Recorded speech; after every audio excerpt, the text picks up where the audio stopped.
Hey there, and welcome to the Confident Woman Podcast. I'm your host, Rachel Brooks. Join me as I sit down and chat with co-hosts, friends, and carefully curated guests and talk about all the things that empower you to become your best and most confident self. So, let's get started. All right, ladies, welcome back. So today we have with us Diane Strand. Diane is an award-winning serial entrepreneur, marketer, speaker, and coach who helps entrepreneurs turn their creative passions into profitable businesses, as she did with her own business, JDS Productions, a seven-figure media company creating engaging video content for organizations, people, and products. So, of course, we're going to have an incredible conversation because we're going to be talking about entrepreneurship and the journey and marketing and all the things business that we as ambitious go-getting women, this is what we set out to do. We want to create something from nothing and bring it into this world and leave it better than how we found it. So I'd love to have Diane share a little bit more about how she got into this line of work and some of the story that led to where she's at today. Thank you very much, Rachel. I am excited to be here and look forward to a great conversation. I always say that, you can't connect your dots looking forward. You have to look back, and your dots really then start to line up to put you exactly where you are. And my first really dot shows up in second grade. It was a big pivotal year for me. I was diagnosed dyslexic, and I really wanted to be Betsy Ross in the school play. And I was told by teachers and parents, but you can't read, you can't do that. And I've always said, well, watch me. So that's pretty much what I did is I said, oh, I have to figure this out. That's where my tenacity started to come out. And I taught myself how to read. I got the part of Betsy Ross in the school play. And I do see where the arts continue to connect my journey all the way through, whether that be my schooling years.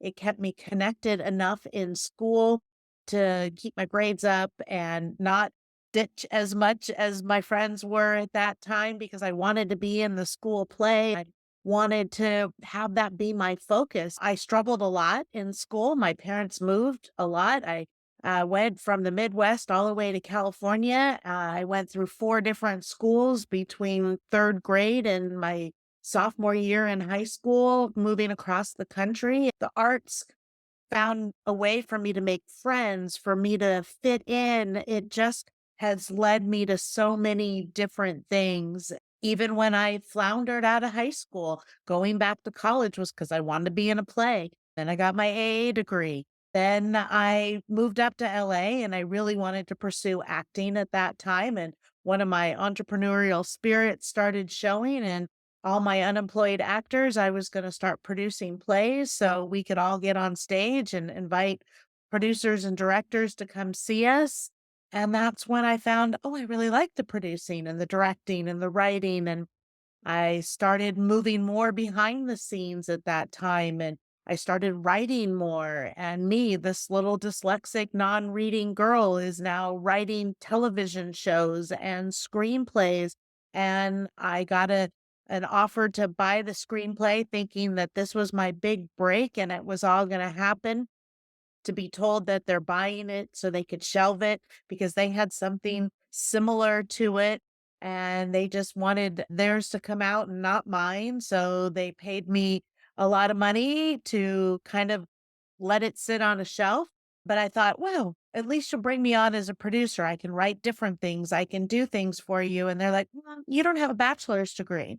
We don't hire anyone at Showtime without a bachelor's degree. I went, no one's ever going to say that to me again. So I went back to school and I finished my degree. And then I came out and never looked back. I worked on shows like Friends and General Hospital and Veronica's Closet, and worked in reality television and corporate video. And it was reality television that made me running for entrepreneurship. So I left corporate video, which made it a difference to me. It was the first time that anything really started to matter in the work that I was doing. It had a purpose because the videos I was making when I worked at Amgen Pharmaceuticals all of a sudden were impacting other people's lives, people who had cancer or would through chemotherapy without these medications, and being able to tell their stories made such a difference.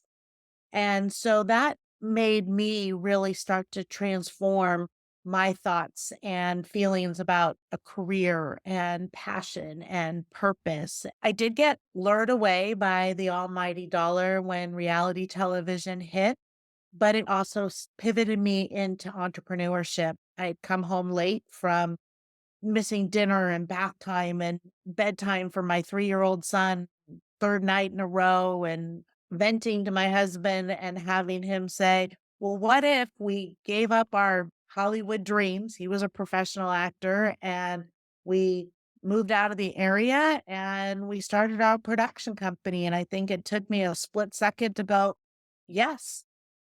And that really started my entrepreneurial career. We sold our house. Next day, I put in my notice. We moved to North County, San Diego, and we started building our video production multimedia business. And then from there, as ebbs and flows of a business and entrepreneurship, we landed in Temecula, which is about 70 miles south of LA, right outside the San Diego County. And we really started to thrive our business. We opened an actor's studio, started launching careers in the industry.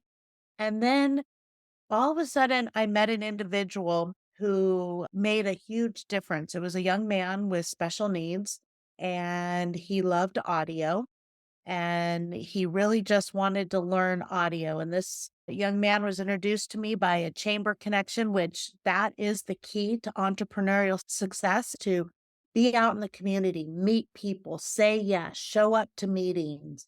And I took that philosophy and I said yes to taking on an intern. We had just launched our nonprofit, which provided arts to all different kinds of individuals beyond just the acting world. And within 5 months, I started writing a curriculum to help train adults with developmental disabilities how to learn video production and multimedia. And again, I go to those dots because here I was, this young girl who couldn't read and had dyslexia, which is a form of neurodiverse in and of itself, to now I am working with adults with developmental disabilities to help them live their dreams and passions. And I find that's all possible because of the arts. And, that's really my artistic journey to get to where I. Wow, what a beautiful story. I'm jotting down so many notes here because I see a lot of synergies, even in just these parallels from my story to your story. It's like, as one creative to another, we don't realize the connectivity, as you say, going all the way back to those moments that if we follow the through line and the patterns, we realize this is where we were supposed to be in the beginning.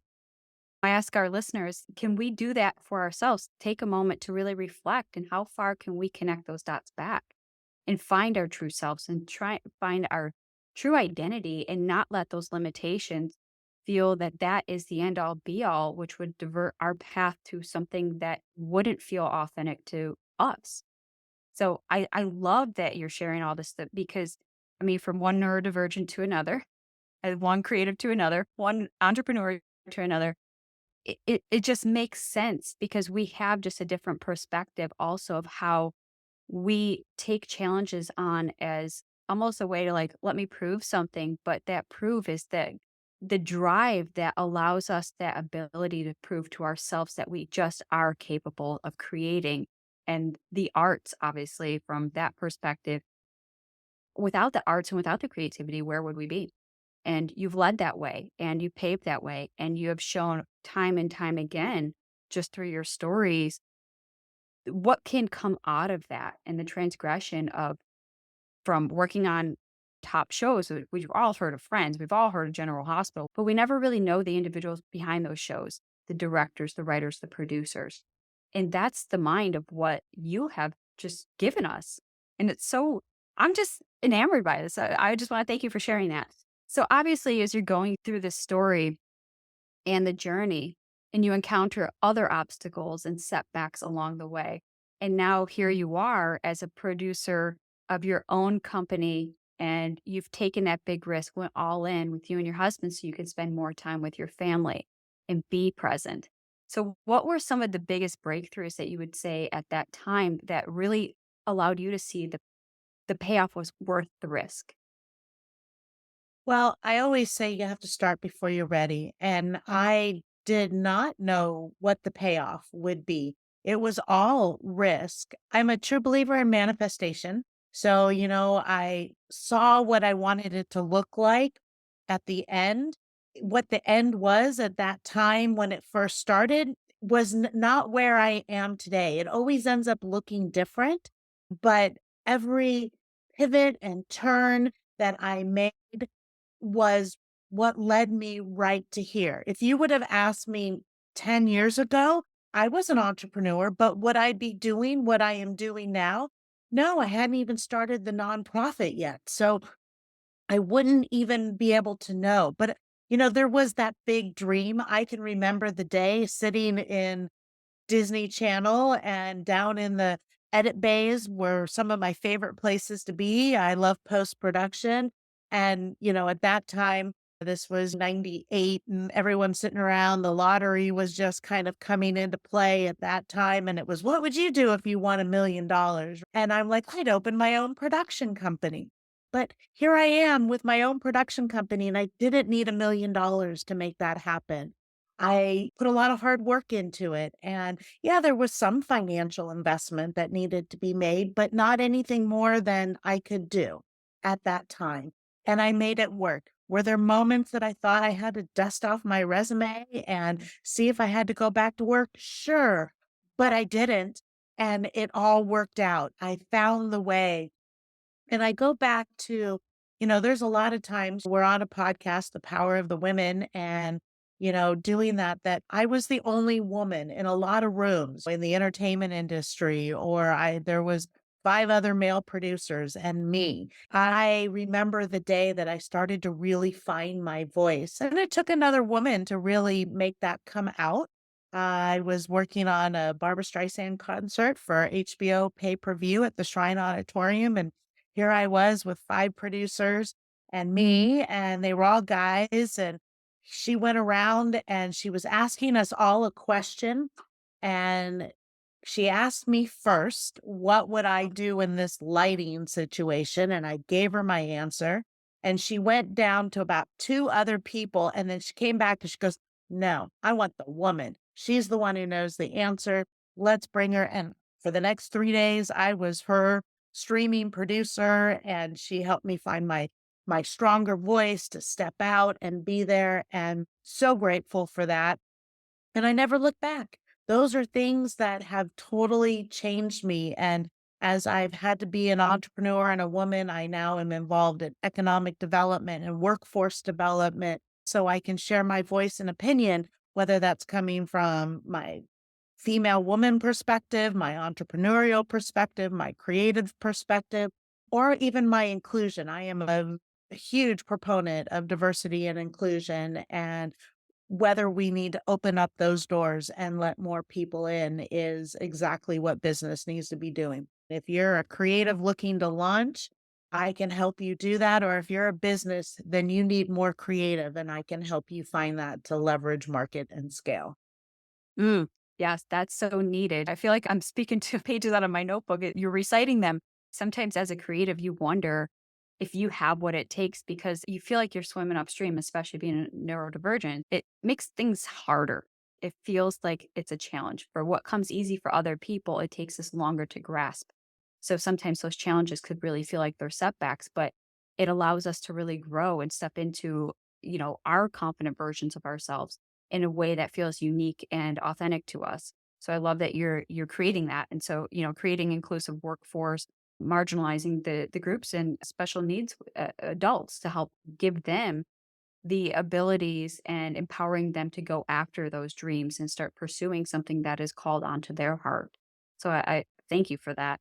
When it comes to the creation aspect of the works that you do, how do you collaborate and create effective marketing to really convey to those customers and the audiences and the segments that you are now producing and empowering others to do as well? Well, in today's marketing world, You have to have a personal brand. And that is what I'm working on the most right now is building my personal brand, build my business brands, and those have an identity and a stronghold. But you do business with people you know, like, and trust. And so you have to have that personal brand out there so people can understand what your authority is, what your expertise is, and then also what your purpose and your passion is, because that's how we connect with people. And so I'm all about acronyms. I love the three P's: purpose, passion, and profits. They all go together. And the more you give, the more you get is so true. I'm not saying I'm this altruistic human being out there, but I do see that when you are providing value to somebody else, the value you get back from watching them thrive, from watching them succeed, and then when others notice that they're thriving and succeeding, that fills me up more than any dollar in my bank ever has. And that really has changed a lot of my vision in how I operate and do things. And it's beneficial all the way around. So, when you're providing value, it comes back in spades. It's all about relationships. We have to work relationships, we have to provide value, and then the value comes back to you. I'm a firm believer in making dreams come true by providing hope, which means helping one person every day. Mm, I love that. And just making those dreams possible gives them that opportunity to not only believe in what their dream is, but belief in themselves that they are capable of doing that. And especially as entrepreneurs and even solopreneurs or small businesses, sometimes that can really get in the way of our own thoughts and our limitations because it's just really us. It's a lot of times ping ponging that idea and we don't really have that sounding board or the other individuals that are in a creative space that can think and dream big to those levels where it can feel sometimes very isolating and lonely at times too. You discounting and diminishing your perceived value, but also that dream will die. And those are the people that need it. And that's the place of service, like you said, fulfillment and love and service. And I think that that's what's really unique about creatives and entrepreneurs in general is we have that innovation and those ideas, but sometimes the hardest part is to get them out of our heads and become a tangible reality, right? Yeah, I mean, it's usually fear that is making us hold back and not start. You can't do things fearless. I don't believe that there is such thing as fearless, but there is fearless. So you have to take that fear and put it in the back seat. You have to take control of the car and let it know you've got the radio, you've got the wheel, you be back there, fine. If I'm about to drive off a cliff, you scream loud. But other than that, I've got this and I'm going to drive it. You have to trust in yourself. You got to build that confidence. And I found that every time I follow through on something, which is if I say, oh, I'm going to go show up at that networking event or I'm going to go do that. And then when I do it, I trust myself a little bit more. I put the coins in that confidence bank and I trust myself. And I do believe that it's my responsibility to share my message because if I'm not sharing my message, somebody out there is sharing a message and they're not doing it for the reasons that I'm doing it. And so that is my responsibility to put it out there. And you have to build that community. I'm a firm believer in community. It's changed my business. Get involved. I am a member of the chamber. I'm a member of the Economic Development Coalition. I'm the member of the Visitors Bureau. I'm a member of lots of different organizations so I can have places to network. I can reach people. It helps me build that muscle, that confidence muscle. Networking is not easy. It's not easy to go, hi, I'm Diane, and I'd like to meet you. And what's your business? But I do find out that when you show up and if you are the most interested in what other people are saying and what they have to offer, they're going to remember you. They're gonna think that they just had the best conversation because people do like to talk about themselves, and you're listening, and the things that you will glean from them so that you can build that relationship and then find out how you can provide that person value And then you can collaborate and you can work together. So I think those are the big things, get the fear in the back seat. It's there. It lies to us all the time. Oh, your website's not ready, or oh, just wait till that's perfect, or do that. No, start before you're ready. Get out there, build that confidence and build a community, because as a solopreneur, I've been there. As a solopreneur, you need other people to help you, to work with you, some of my bestest, dearest friends are my colleagues out of the chamber that, whether it's, the real estate lady or nothing to do with even my business, even though I do say the arts touch everything.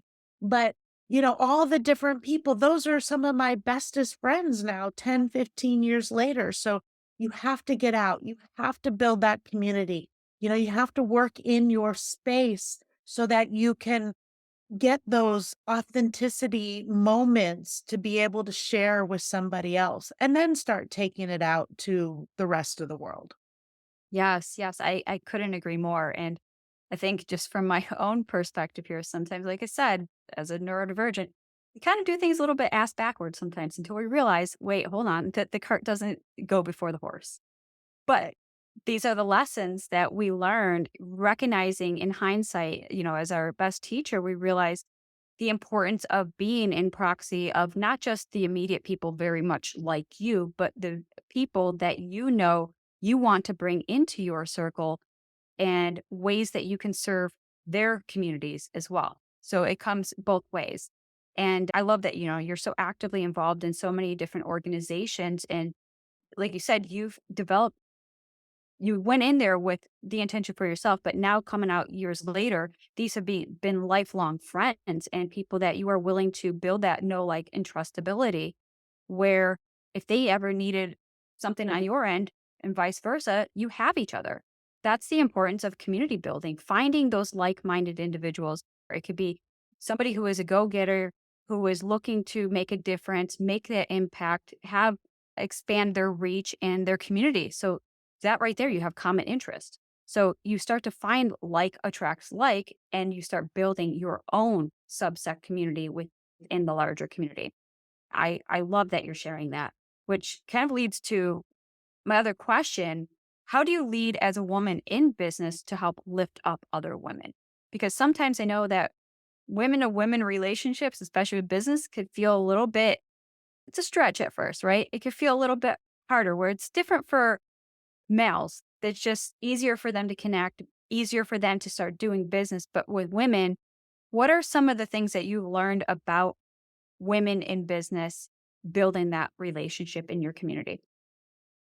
Yeah, women can be very competitive with one another. And I think that's because, I remember much more of that in my early years. There weren't a lot of us trying to be doing the same thing. And it was definitely a much more competitive nature. But now, interesting enough, in my business, I employ 16 people. The majority of them are women. And I see how they collaborate and work together and not bring that competitiveness in there. So I think it's a culture thing. Definitely, it's a culture thing. And if you can empower another woman, they're going to empower you back. And that is what I feel like is really starting to develop more so today than even, I'm not in that corporate world anymore, so I don't see it as much. But I do feel like as you are holding up other women, they will also hold you up. It's my job now. I'm involved in the Women in Business Committee. I chair it. Sometimes I MC it. I've been doing that for several years for the chamber, as well as getting involved in mentoring young women. I give scholarships to organizations that support young women that are reaching for their goals and their dreams. Because if there's anything I can do to help lift somebody up who wants to pursue their passion, I'm all for that. I work a lot with special needs. I see a lot of women, especially in the special needs population, that will still revert back to letting a man lead them. So I help them find their voice I help them advocate just like I was helped at one time to speak up and share my opinions and notice that they're usually the ones that get recognized when you speak up. So it's just giving someone the empowerment to use their voice and how to self advocate for themselves. And that's what my goals are today for women. Keep carving a pathway and, you know, helping others speak when they can't do it for themselves. I love that. It's the cycle of reciprocity. It's like it's the whole give and take. We're in this together when we look at it from that collective environment or the collective community aspect of it, where we're no longer looking at it from a competitor side. And that competitor side can kind of feel, I think, early on in your business, if you're new or upcoming and just starting something new, you feel very protective of those ideas and you don't really want to share that. But as you continue growing in your business, you realize that we're not serving ourselves. We're all serving that one person. And our goal from a place of service is to come from a place of love and give, knowing that that will come back to us in full turn at some point. I mean, we have to trust that, right? It's that, what we put out, we will reap in return.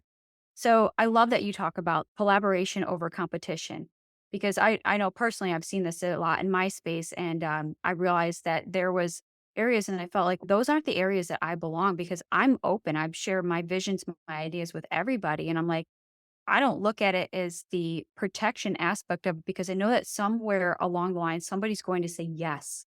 And that's why I share, because if I can get somebody to say yes, I know that I've just strengthened my support, which gets me closer to making a greater impact, which is really, if we think about it, it's not so much about the income. Yes, income is very important, but impact lives long after.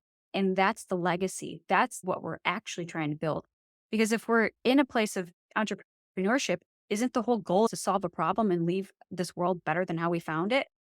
Right. Yeah. So we need to keep that in mind when we choose collaboration over competition. Competition is scarcity. Competition says that nobody can do what I can do. That might be true, but yet somebody else might be looking for a you to complete what they need and for them to come together and make something great out of it. So I love that you brought that up. As you continue, for those listening, as you continue going through this journey, you're going to find different ways that you see yourself in these stories that can help shed some light that maybe this is an area that we need to let go or revisit and see how we can step into a community that is supportive. And as Diane shared, I mean, there's plenty of them. I mean, from the chamber to the Better Business Bureau to the communities that are within your local cities or even online communities. We have the Confident Woman Collective community. Like we created this because we saw such a need. So would you add anything to that to kind of help shape it a little bit more for our listeners? Well, I'm a firm believer also in mentorship, whether you are the mentor or the mentoree. I am both at any given time. I have my mentors that I work with. I have coaches that help guide me and bounce things off of as well. And then I also get to be that coach for other people. You can't compare your journey to somebody else's journey. Everybody is on their own path. Everyone defines success differently.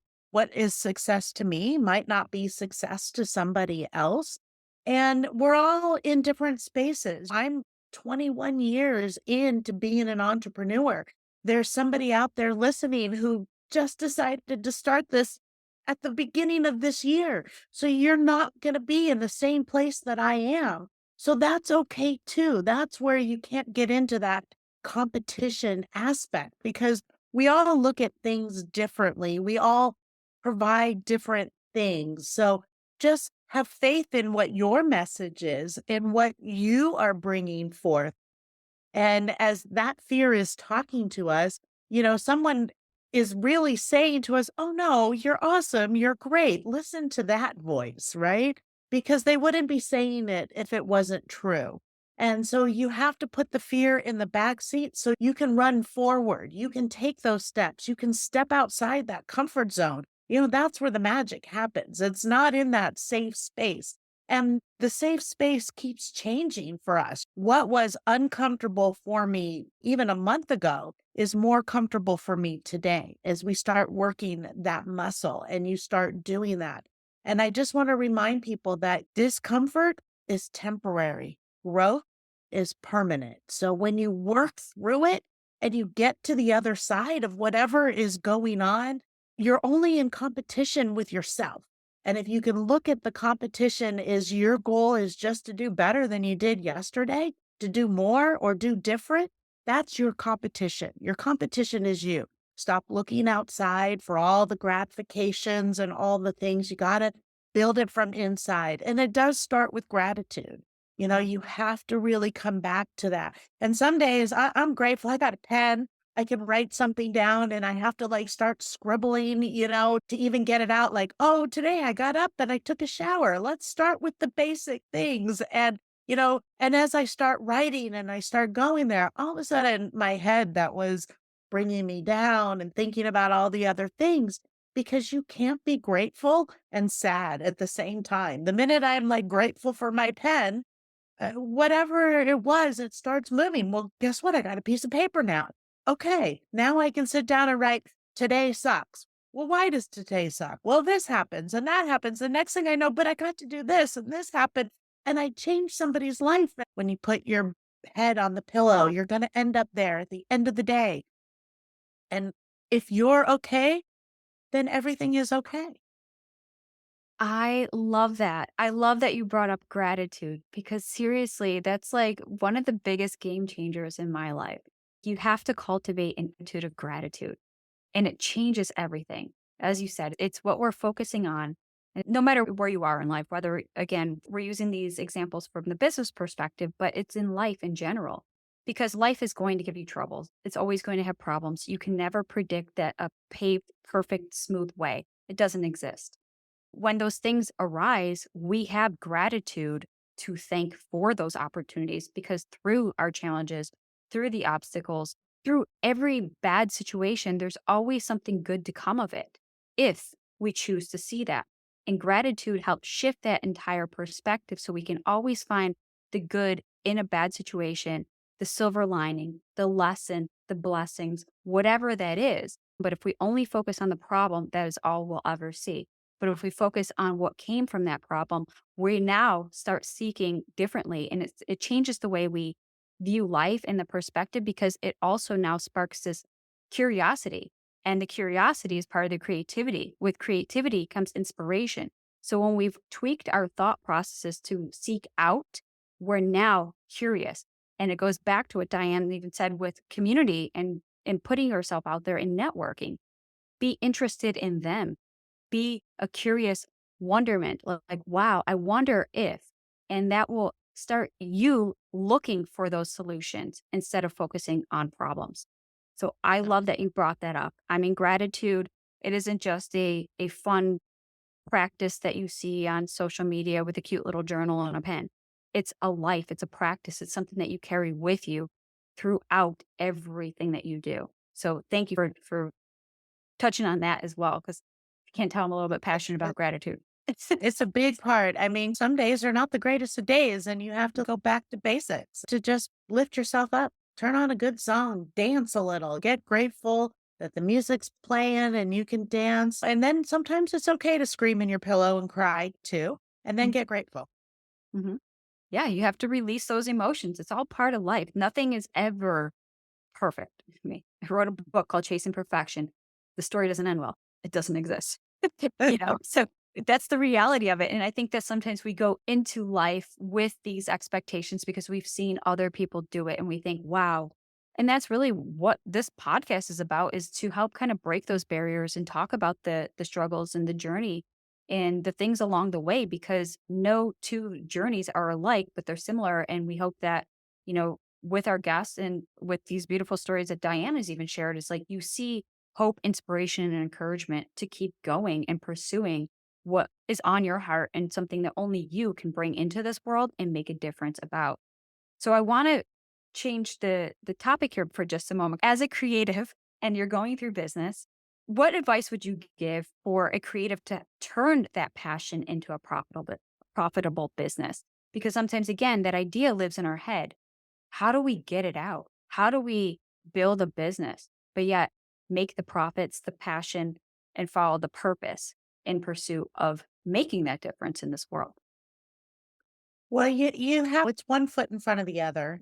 In entrepreneurship, there is no do one, do two, do Mm. three, and all of a sudden you're done at four, right? It is a continual, every day I learn something new. Every day I do something different than I've done before.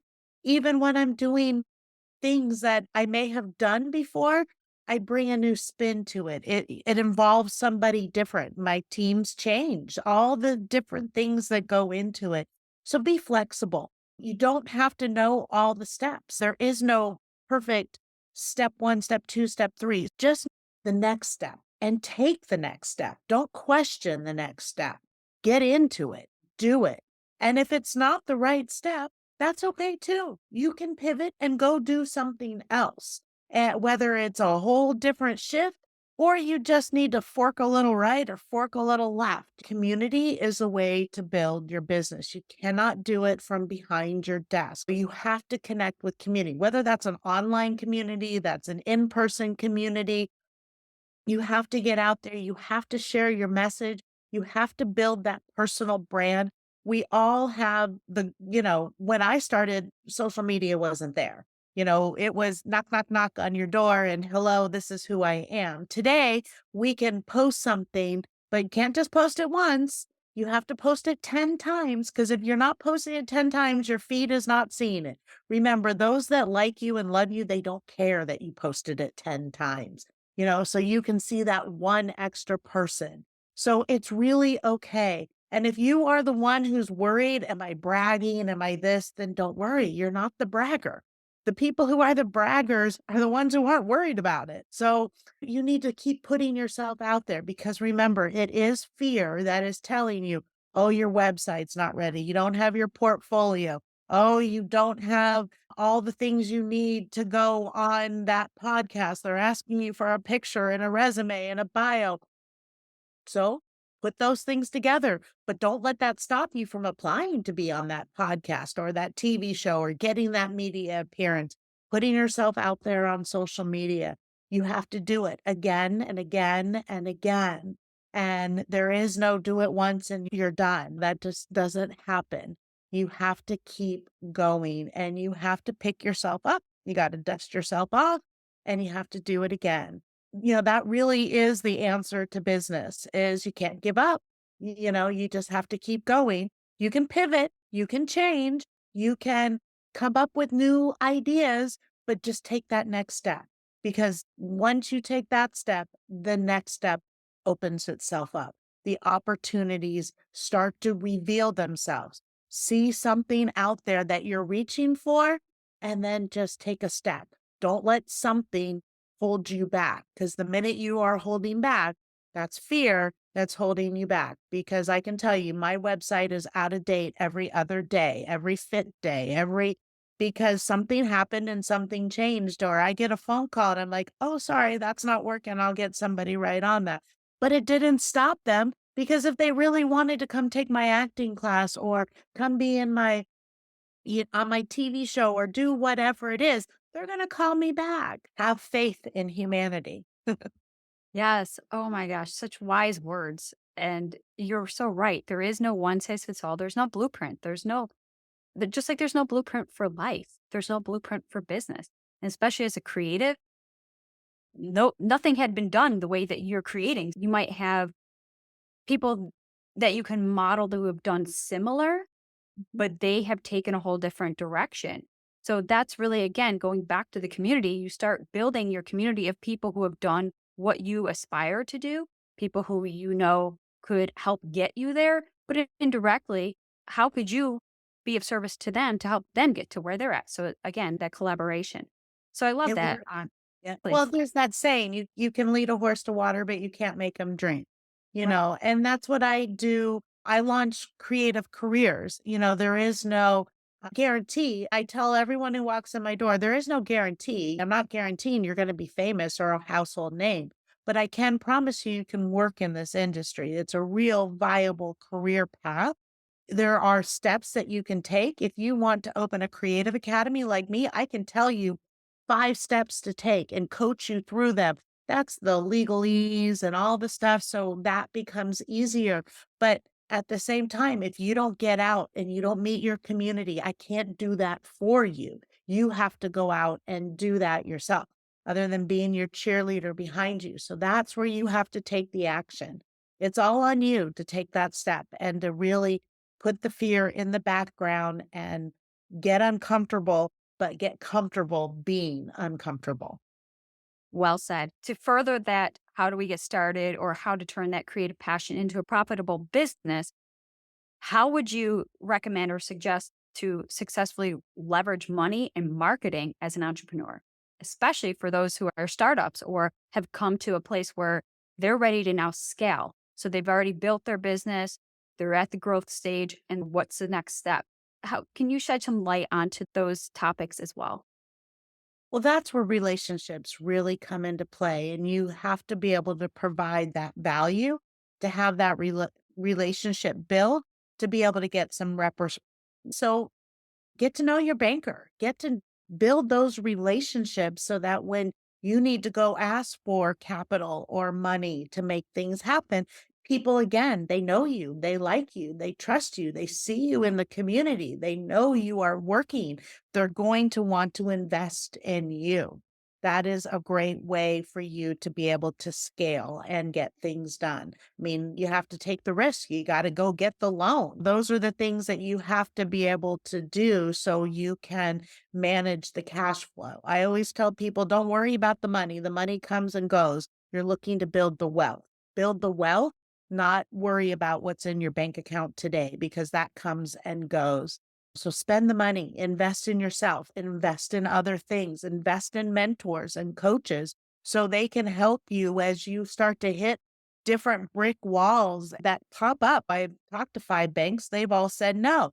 Well, they'll help you drum up a new idea. They'll help you find that way to find that new investment that you're looking for.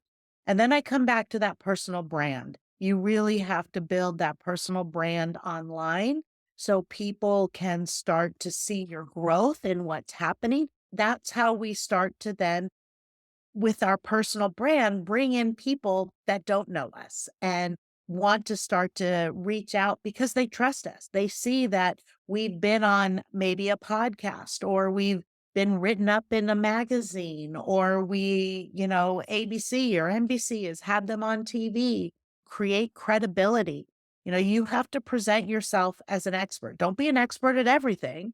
You be an expert at what you know and put it out there. Start the email blast, start solving people's problems, and then they're going to see that they can trust you with their problems. And everybody has a problem or they wouldn't come to you, whether they need a widget or a gadget, or they need motivation, or they need a video in my case, or they want to launch a career, or you're a CPA and they need your tax services. They need to know if I'm going to hire you to be my CPA, who are you? What have you done? Why am I going to work with you and not you? Right. So if I had to compare the apple to the apple, I'm going to pick the one that I could find online. I could see people talking about them. I can see some of their advice and go, oh, yeah, that resonates with me. And that's how I'm going to pick my next CPA, or I'm going to pick my next, hairstylist or acting class. Right. Yes, those are great tips because, as you said, don't worry about the money. It will come in return. Worry about what your vision is, what you want to bring into this world, because that is the priority, because you can always find a way. Where there's a will, there's a way, right? So if you have that drive, if you have that clear calling for something on your heart to bring into this world, expect that that will happen. And to add also to what Diane shared with a whole bunch of tips and strategies and everything there, go back and listen to what she just said. If you're new and finances are an issue, you can also leverage your community. I keep going back to community. You can even use what they call bartering, trade for services. If you have something that can help the next person and they are in the same situation, offer to trade services, trade products, trade gadgets, widgets, whatever that is. value isn't just monetary formats. There's ways of exchanging. And that all ultimately comes back to how you believe in yourself, what you believe that you bring to the table, what you are confident in and feel secure about who you are, what your product or service is. It's okay because everybody starts somewhere at something at some place in their time. It doesn't matter. As Barbara said, or Diane said, the bartering system allows for you to leverage and build your expertise so that you can confidently become that expert. So I love that. These are such great tips on everything. And this entire conversation has been packed full of wisdom, takeaways, strategies. So thank you. Thank you, Diane, for all of what you shared. I'd love for you to give us a few closing remarks or anything that you feel that would be that we haven't covered. Anything that you want to add? Well, as I said, I love acronyms, and an acronym that I came up with is the DREAM acronym, which if you're going to have a dream, you can't do that in your sleep. So you have to have direction. You have to realize what that dream looks like. You have to evaluate it and what it's going to take to make it happen. You have to take action, which then you get the momentum, and then your dream can turn into a reality. And then you can help other people's dreams come true because if you set out in helping one person every day, you're creating a little hope, and then people will be able to find their dreams. And, Maya Angelou said it great. No one's going to remember maybe what you said, but they're going to remember how you made them feel. And, I always try and think about that. How am I leaving someone to make them feel? Because I know how certain people leave making me feel. So whether that's good or bad. And those are things that I remember. So those are things that I always try and take into every relationship that I'm forming as well. So, that's what provide value. That's the biggest tip that I can find is, find out what somebody else needs because the minute you help them with what they need, they're going to help you back. Yes, exactly. So, if for those that are listening and wondering how they can find out more about you, follow along with your journey, what is the best way to contact you or connect with you?